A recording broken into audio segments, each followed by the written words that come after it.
topic I'm going to talk about today is 7 signs that you are ready to hire your first employee as a freight broker. All right. And I took some important notes, guys. So these are the notes for the training.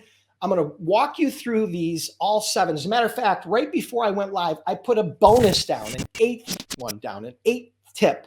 And it's the bonus tip, but you got to stick around to the end to get that bonus tip. Okay. And it's an important one for you to recognize. All right. So tip number 1 that you are ready to hire your first employee as a freight broker is you can't keep up with your customer demand.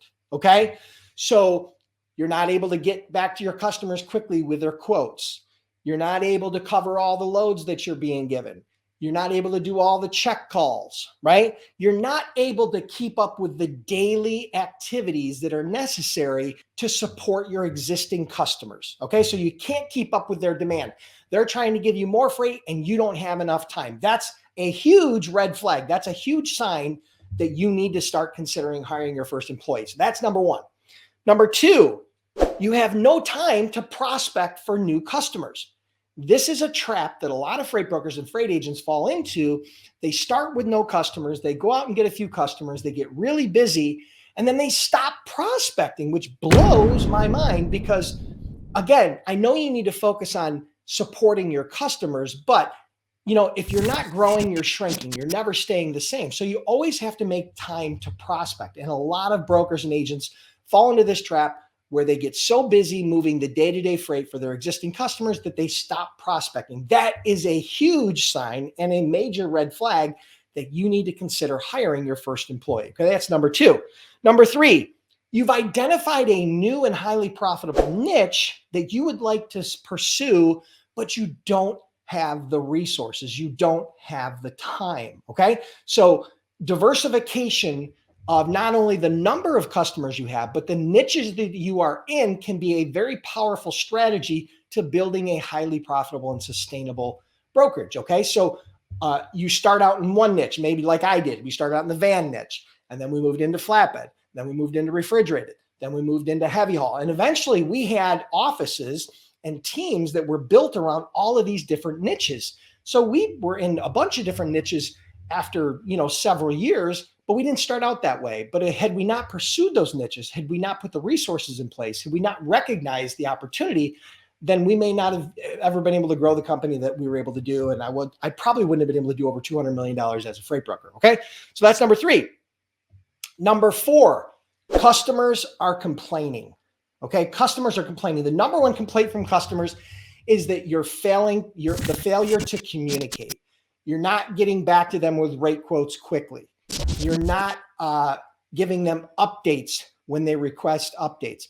You're not responding to their needs quickly. Okay, so that's a huge sign. Whenever you're not able to respond to your customers and or your prospects quickly, that's another big red flag. That's a definite sign that you need to consider hiring. Okay, so that was number 4. Number 5, the quality of your service is slipping, meaning you're not quite providing the service that you did when you weren't as busy, and the quality's slipping. Okay, this is important. This is these are service issues that easily could have been avoided had you had some other resources in place. Okay. So that's a big sign. You always want to listen to these signs. And sometimes it's hard to look in the mirror, especially in a situation where there were service issues, but you got to be honest and say, listen, if I had another resource, if I had another person that was trained to do this, would this service issue have happened? Okay. So that's number 5. Number 6, you can't keep up with the financial management component of your business. This is an important one. You cannot let billing and payables and your financial responsibilities fall behind. You cannot fall behind on those. As a broker, it's very important for your business that you have a strong cash flow. Now, some of you are going to be using factoring companies. Some of you are not going to be using factoring companies, but ultimately you need to make sure that the financial management component of your business is tight. You need to make sure you're invoicing and payables. You cannot fall behind on the financial management side. If you're falling behind, you definitely need to hire somebody. Maybe you need to hire somebody for the financial component. Maybe you're the financial component, but whatever the case may be is you need to consider that hire, because when you start falling behind, that's a telltale sign that you're ready to hire. Okay, that's number 6. Number 7 is you're unable to take time off, including a vacation. All right, so think about it for a second. You've got a freight brokerage, you're doing $1 million a year, you're making good money, and business is going well, your customers are happy. And then guess what happens? You get sick. God forbid you get COVID and you're out of action for 3, 5, 10, 20 days. What happens to your cash flow? What happens to your customers? What happens to your business? You're in trouble. Okay.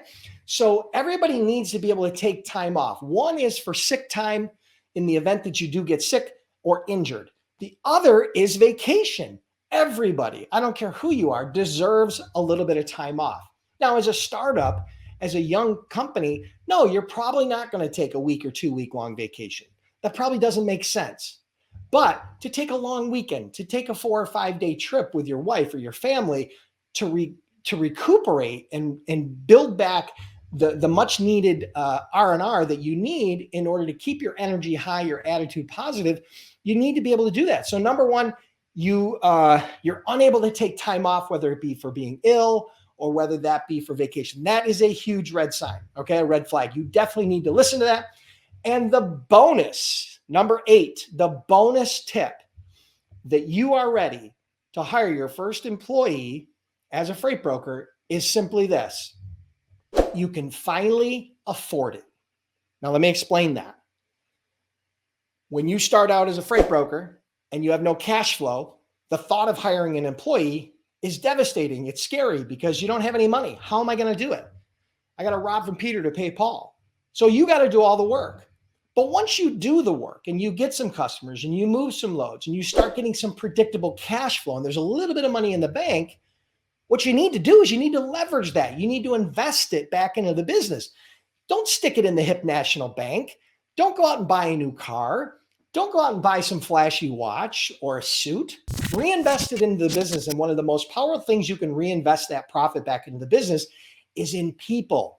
So if you have the money, right? If you can finally afford it, if the money's in there, that's a great sign that you're ready to hire because you've touched first base and now you want to round first and touch second, which is really starting to build a team. That's an important sign because without cash, it's going to be difficult to do that. So those are my 8 tips, okay, that you are on track and ready to hire your first employee as a freight broker. All right. So I hope you guys enjoyed that. If you're curious about becoming a freight broker or a freight agent, check out freightbrokerbootcamp.com. I've trained over 10,000 students, been in business over a decade, and we offer a 60-day, 100% unconditional money back guarantee for any reason. Okay. So check out freightbrokerbootcamp.com if you're curious about becoming a freight broker. Anybody else? Thank you for being here, whether you're already a current student, a future student, or someone who's considering it. Make sure you like and subscribe to wherever you're watching this video. Appreciate you guys being here. Have an awesome day, and I'll be back next week with another Freight Broker Bootcamp Live.